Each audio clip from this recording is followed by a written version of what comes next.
নতুন নির্বাচনী মৌসুমে দেশের রাজনীতি যেন পারিবারিক মিনি ড্রামায় পরিণত হয়েছে।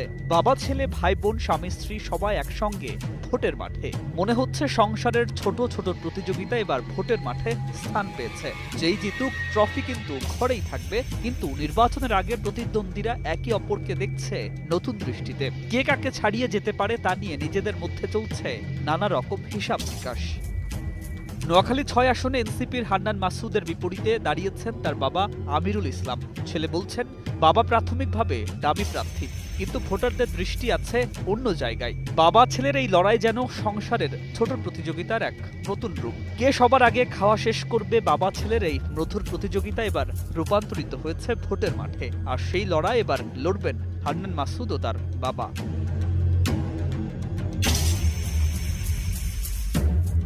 এর পরের ব্যাটেলটি আরও বেশি ইন্টারেস্টিং। স্বামী স্ত্রীর নিত্যদিনের প্রতিযোগিতার মধ্যে নিয়মিত একটি বিতর্কের বিষয় বেডরুমের মশারিটি কে টানাবে। এবার সেই বেডরুমের প্রতিযোগিতা ভোটের মাঠে এসে ঠেকেছে সাবেক স্বরাষ্ট্র প্রতিমন্ত্রী লুৎফুজ্জামান বাবর এবং তার স্ত্রী তাহমিনা জামান শ্রাবণীর মধ্যে।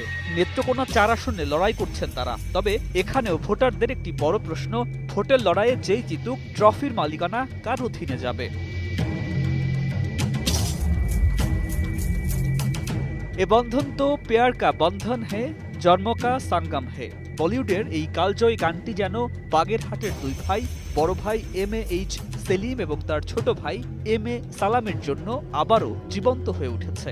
এই দুই ভাই এবার একই আসনে লড়ছেন। বাগেরহাট 2 আসনে তারা মুখোমুখি। তারা দুজনই বিএনপির মনোনয়ন চেয়ে ব্যর্থ হয়ে স্বতন্ত্র প্রার্থী হিসাবে সোমবার বিকালে জেলা রিটার্নিং কর্মকর্তা ও জেলা প্রশাসকের কার্যালয়ে পরপর মনোনয়নপত্র দাখিল করেন। নাটোর ও গোপালগঞ্জের একই পরিবারের 2 সদস্য স্বতন্ত্র প্রার্থী। নাটোর 1 আসনে ভাই বোন ফারজানা শারমিন ও ইয়াসির আরশাদ।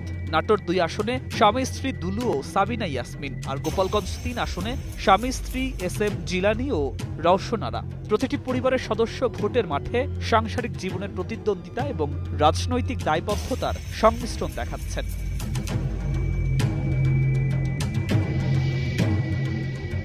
ত্রয়োদশ জাতীয় সংসদ নির্বাচনে দেখা যাচ্ছে ভোটের মাঠ শুধু রাজনৈতিক লড়াই নয়, পরিবারের ভেতরের ছোট ছোট প্রতিযোগিতার বড় রূপ। সকাল থেকে রাত পর্যন্ত যারা নানা বিষয় নিয়ে জটিল সমীকরণের সমাধান করেন, এবার তারাই নামছেন ভোটের সমীকরণে একে অন্যকে ছাড়িয়ে যাওয়ার এক লন্ডন ডার্বিতে। ম্যাচ যেই জিতুক ট্রফি ঘরেই থাকবে, এটাই সবকিছু ছাপিয়ে সাধারণ ভোটারদের কাছে সবচেয়ে আগ্রহের কেন্দ্রবিন্দু।